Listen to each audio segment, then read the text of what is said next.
welcome back to Time to Go. Bob here. Thank you so much for stopping by the channel today. So today's kind of a special video for me. We're going to be taking a look at the new Tudor Black Bay GMT. And for me, of all the watches that were released in 2018, I think this one caught my attention more than any other. I just thought it was such a beautiful watch, the colors. I'm a huge fan of GMTs. Now, fortunately, I've been lucky enough to meet a few guys in the watch community locally here, and one of them picked this up a few weeks ago, agreed to lend it into the channel for us to take a look at together. You can follow him on Instagram at LDDone. He's got a great watch collection, some great photography. So let's spin the camera around. We'll take a closer look at the Tudor. Alright guys, so like I said, there was something about this watch that really just caught my attention when this first came out, and ever since really, I guess it's a combination of the bezel colors, the three snowflake hands, even the case design. Now, I did have the Black Bay Black for pretty close to a year. I regrettably let that one go, but I like the chunkiness of it. I know that's the exact reason some people don't like it, but I really enjoyed that watch. Now, with the Black Bay GMT, there's a subtle difference in the case, and I didn't notice it at first, but if you look at the side profile, on either side of the bottom of the case, there's this little bevel, and although the thickness is, I believe, the same as the Black Bay divers at just under 15 millimeters, that little bevel shaves a millimeter or two off that measurement, at least to the eye, gives a bit more of a refined look to me. The case on these, by the way, come in at 41 millimeters. Lug to lug is 50 millimeters. The lug opening is 22 millimeters, and the water resist is 200 meters, which is a nice bonus for a non-diver.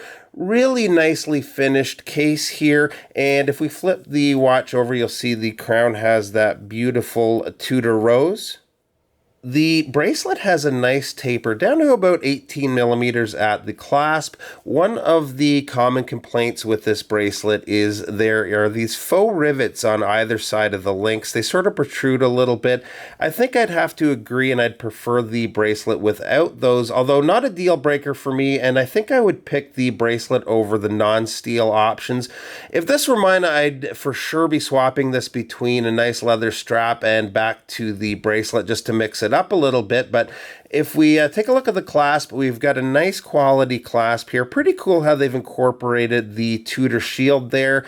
The steel, if we open up the clasp, is a little bit thinner than you see on watches of this price point, but still very sturdy in hand.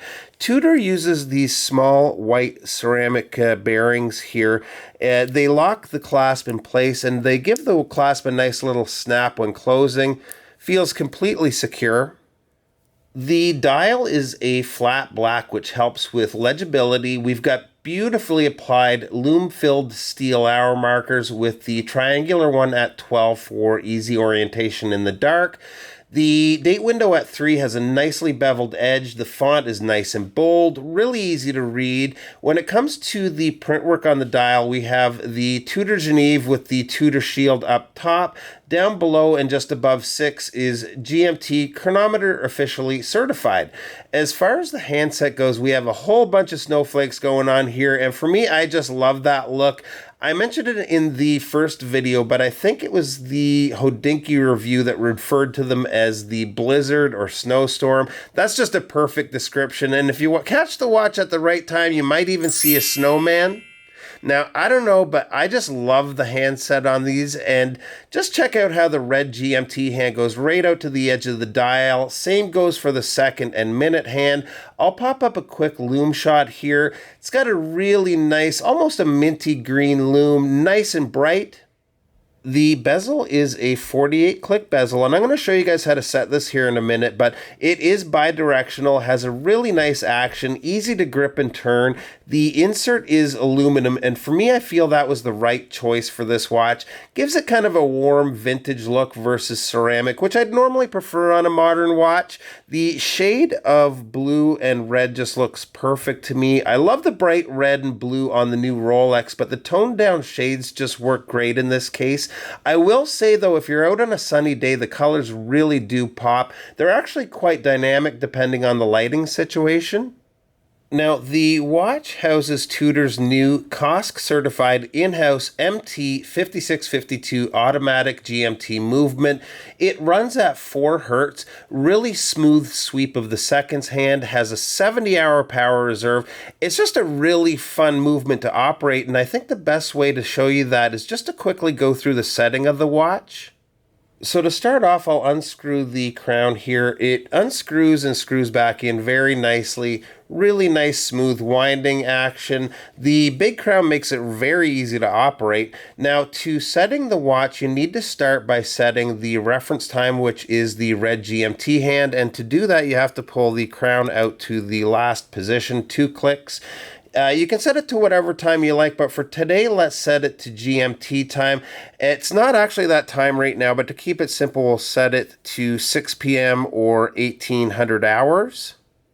Now, I'm in Eastern time, which is 4 hours back of GMT, so currently we would be 2 p.m. So when setting your local time, you just have to click in the crown 1 click, and we are able to adjust our local time here.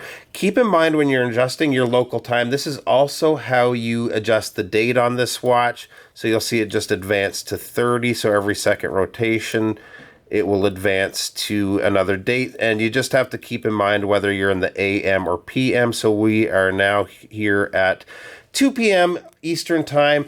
And if you are in the need of tracking a third time zone, you can even use the bezel for that function as well. So hopefully that kind of made sense for you guys. It's really pretty simple, and actually in the instruction booklet they explain it with some pictures to kind of get you through it. But once you get the hang of it, it's not bad at all. So let's take a quick look on wrist here.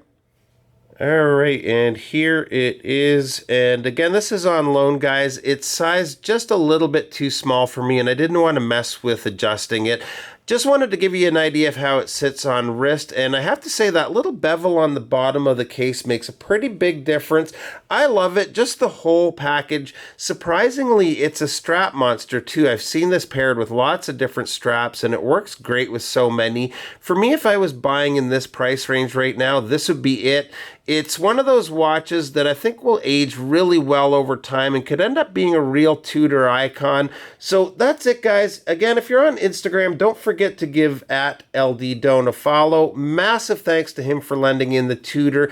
Big thanks to you guys for stopping by. Really appreciate it, and we'll see you really soon. Bye-bye.